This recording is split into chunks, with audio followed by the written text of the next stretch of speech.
سورہ سجدہ کا جو مین عمل آج آپ سے ڈسکس کرنا تھا کہ پراپرٹی سے ریلیٹڈ جو پرابلمس ہیں اس میں اگر کوئی شخص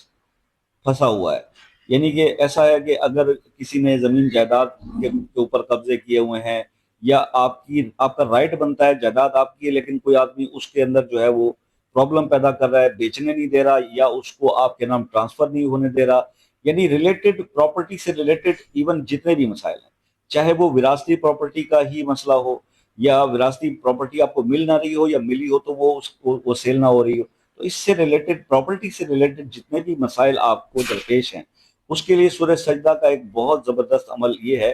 کہ 21 روز آپ نے اس سورہ مبارکہ کا یہ عمل کرنا ہے۔ روزانہ عشاء کی نماز کے بعد آپ اس کو 11 بار پہلے درود شریف پڑھیں اور 11 بار اس سورہ مبارکہ کو پڑھیں، ٹھیک ہے؟ 21 روز تک 11 مرتبہ روزانہ اس سورہ مبارکہ کو